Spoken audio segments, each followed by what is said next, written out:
ఓం శ్రీ సాయిరామ్. పరిప్రశ్న గ్రంథం నుండి కొంత భాగం తెలుసుకుందాం. సాయి పాశ్చాత్య బృందముతో సమావేశమైన వెంటనే నీ అంతరాత్మే, నీ పరచైతన్యమే నీ గురువు, దానిని అనుసరించు. జీవితం ఒక సవాలు, చివరి వరకు పోరాడు. జీవితం ఒక కీర్తన, గానం చేయి. జీవితం ఒక దివ్యానుభూతి, గ్రహించు. గుణశీలములే జీవితము, ఉన్నది ఒకటే మార్గము, అది సమగ్ర సంవర్ధక జీవనము. దాదాపు 16 సంవత్సరముల వయసు గల పాశ్చాత్య యువనితో స్వామి అంటున్నారు, నీకు ఏమి కావాలి? ఆ యువకుడు మోక్షము అన్నాడు. సాయి మోక్షం అంటే ఏమిటి? యువకుడు కొంత తటపటాయించి తదుపరి ఇలా చెప్తున్నాడు, గమ్యస్థానము అన్నాడు.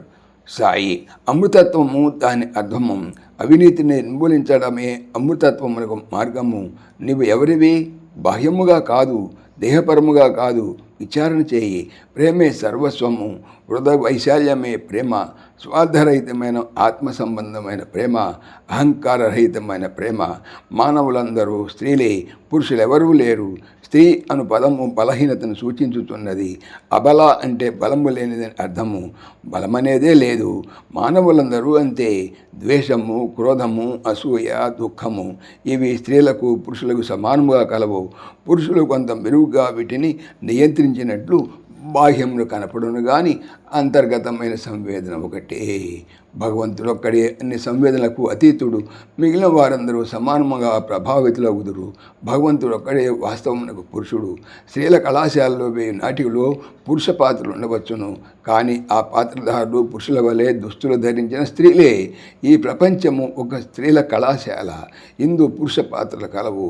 పురుష రూపము బాహ్యమైనదే కానీ అంతర్గతముగా అందరూ స్త్రీలే. జగత్తునందు జీవితం అనే రంగస్థలము పైన మానవులందరూ నటీనటులు.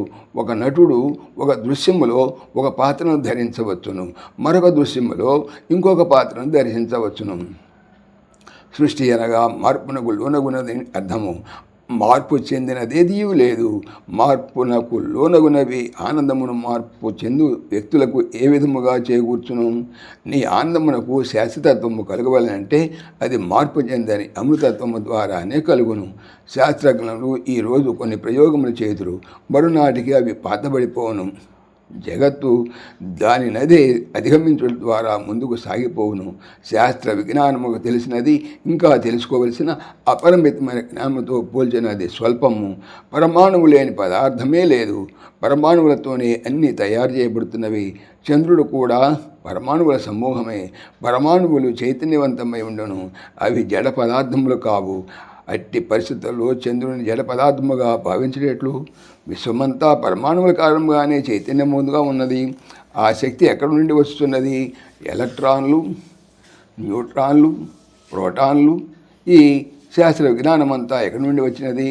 శాస్త్రజ్ఞులు ఏ విధముగా వీటి ఉనికి కొనసాగుతున్నదని ప్రశ్నించుకుందరు కానీ ఎందుకు అని ప్రశ్నించరు. ఎందుకు అనే ప్రశ్నకు సమాధానము నిన్ను దివ్యత్వం వైపునకు నడిపించును. ప్రాథమికమైనటువంటి ఆ పరమాణు శక్తి నుండే అన్నీ ఉద్భవించున్నవి. ఆ పరమాణు శక్తి ఎక్కడి నుండి వచ్చినది? అది దివ్యశక్తి. సాయిరామ్. ఓం శ్రీ సాయిరామ్. ఈ ఛానల్కి సంబంధించినటువంటి పూర్తి సమాచారము డిస్క్రిప్షన్లో చూడవచ్చును. సాయిరామ్.